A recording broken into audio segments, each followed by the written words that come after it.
네, 안녕하세요. 예, 종목으로 알아보는 주식 공부의 탐색몽입니다. 예, 금일은 8월 6일, 예, 목요일이고요. 2부 영상 녹화 시작하도록 하겠습니다.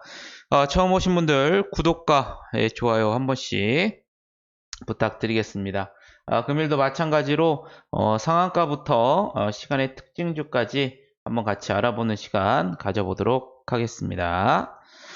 먼저 오늘 상한가부터 알아보도록 하겠습니다. 솔브레인 홀딩스, 솔브레인 모두 해설 분할한 이후에 변경 선정한 첫날 두 종목 모두 상한가에 들어갔고요. 전진바이오 팜이 오늘 상한가에 들어간 모습을 보여주었습니다. 중국의 진드기병이 확산된다는 소식 속에 유해생물 피해 감소제 관련된 사업을 영위한 사실이 부각이 되면서 금일 상한가에 들어가는 모습을 보여주었습니다. 오늘 또 대웅이 상한가에 들어간 모습을 보여주었는데요. 미국 FDA에서 코로나19 치료제로 니클로사마이드 임상을 승인했다는 소식에 자회사죠.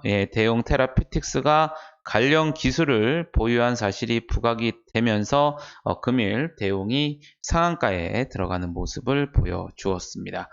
효성 OMB 같은 경우에는 정부에서 1천만 달러 규모의 대북 지원을 결정했다는 소식이 나오면서 금일 29% 넘게 급등하는 모습을 보여주었었고요.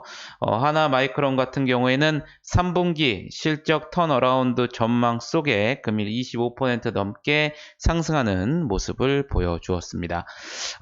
윤석열 검찰총장 관련주죠. 오늘 서현이 가상대결 여론조사에서 야권의 단일 후보를 내세웠을 경우에 우세하다는 소식이 나오면서 오늘 관련주로서 정치 테마주로서 오늘 24% 넘게 상승하는 모습을 보여주었었고요.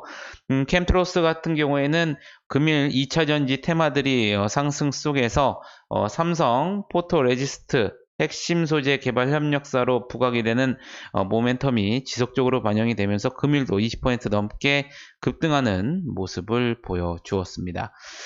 대웅제약 같은 경우에는 미국의 마찬가지로 앞서 말씀드린 것처럼 FDA에서 니클로사마이드 관련 소식이 나왔었죠. 이에 따라서 19% 넘게 상승하는 모습을 보여주었었고요. 경농 같은 경우에는 정부에서 1천만 달러 규모의 대북 지원 결정 소식에 마찬가지로 14% 넘게 상승하는 모습을 보여주었습니다. 나이백 같은 경우에는 제약 바이오에 관련 테마들이 상승하면서 금일 13% 넘게 상승하는 모습을 보여주었었고요. 마찬가지로 윤석열 검찰총장 관련주인 덕성 오늘 13% 가까운 상승세를 나타내 주었습니다.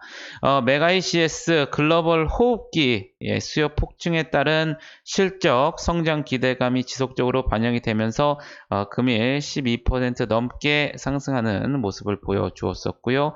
시젠 2분기 최대 실적 달성 기대감이 지속적으로 반영이 되면서 금일도 11% 넘게 상승하는 모습을 보여주었습니다. 코아스텐 같은 경우에는 줄기세포의 치료제이죠. 뉴로나타 R주가 미국에서 임상 시험 계획 승인 모멘텀이 지속적으로 반영이 되면서 금일 11% 넘게 상승하는 모습을 보여주었었고요. 코스모화학 같은 경우에는 LG화학 호실적과 또 전기차 시장 확대 기대감이 지속적으로 반영이 되면서 금일 11% 넘게 상승하는 모습을 보여주었습니다.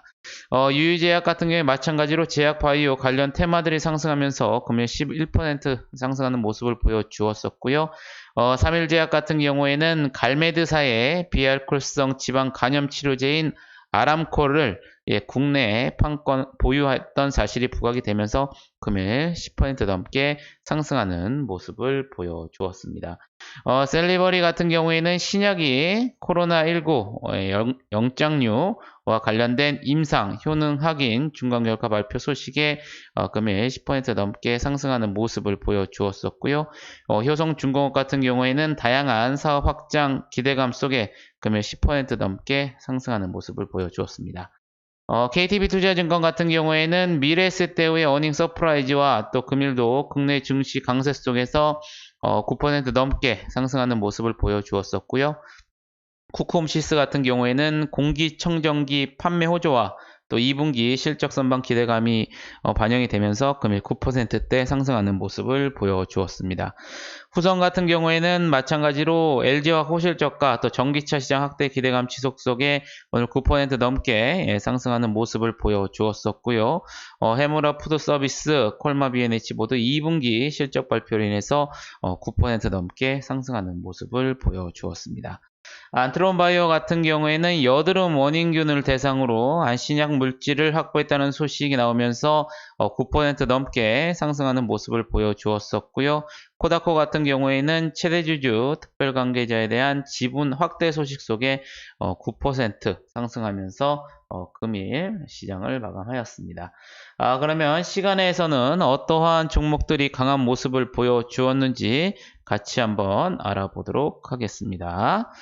먼저 IOK입니다. 예, 장마감 이후에 최대 주주인 W 홀딩 컴퍼니 외 3인이 주식회사 포비스 TNC의 보유 주식을 양도하는 최대 주주 변경 수반하는 주식 양수도 계약을 체결했다는 공시가 나오면서 시간에서 상한가에 들어가는 모습을 보여주었습니다.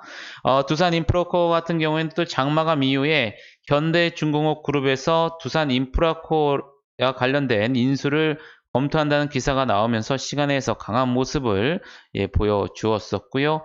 W홀딩 컴퍼니 아까 IOK 말씀드린 것처럼 IOK 컴퍼니 주식을 약 473억 원 정도의 양도 결정한 공시가 나오면서 시간에서 강한 모습을 보여주었습니다. 대한항공 같은 경우에는 장마감 이후에 2분기 실적 발표와 또 보잉 787 동체 구조물과 관련된 후속 계약 체결 공시가 나오면서 시간에서 7%대 상승하는 모습을 보여주었는데요. 매출액 같은 경우에는 전년 동기 대비 코로나 사태로 인해서 마이너스 44% 정도 줄었지만 영업이익 같은 경우에는 전년 동기 대비 흑자 전환을 하면서 시간에서 강한 모습을 보여주었습니다. 포비스 TNC 장마감 이후에 IOK 컴퍼니 주식 850억 원의 신규 양수 결정 공시가 나오면서 마찬가지로 시간에서 강한 모습을 보여주었었고요. 카페24 같은 경우에는 장마감 이후에 2분기 실적 발표가 나왔습니다. 매출액 같은 경우에는 전년 동기 대비 약 13% 증가를 했고요. 영업이익은 전년 동기 대비 7% 정도 상승하는 결과를 발표했습니다. 레몬 같은 경우에는 장마감 이후에 코로나19 방호복 미국 FDA 등록 완료 기사가 나오면서 시간에서 5%대 상승하는 모습을 보여주었었고요. 롯데하이마트 같은 경우에는 장마감 이후 또 2분기 실적 발표를 했습니다. 매출액 같은 경우에는 전년 동기 대비 약 4% 증가를 했고요. 영업이익은 전년 동기 대비 50% 이상 상승하는 모습을 보여주면서 시간에서 4%대 상승하는 모습을 보여주었습니다. 두산바켓 같은 경우에는 현대중공업그룹에 대한 두산인프라코어 인수검토 기사로 시간에서 상승하는 모습을 보여주었었고요. 마찬가지로 현대건설기계도 4%대 상승하는 모습을 보여주었습니다. 두산중공업 같은 경우에도 이 같은 소식에 시간에서 3%대 상승하는 모습을 보여주었고요. 두산도 마찬가지로 2%대 상승하는 모습을 보여주었습니다.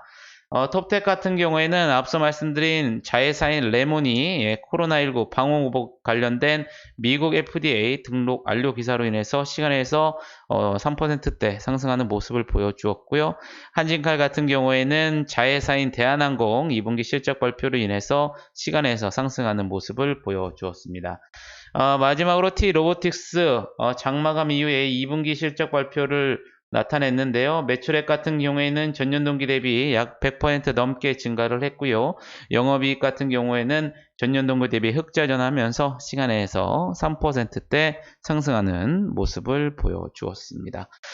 금일 8월 6일 상한가부터 시간의 특징주까지 한번 같이 알아봤고요. 여러분들 영상이 도움이 되셨다면 좋아요 한 번씩 부탁드리겠습니다. 오늘 하루도 여러분들 매매하느라 고생이 많으셨고요. 저는 내일 좋은 영상으로 다시 한번 찾아뵙겠습니다. 감사합니다.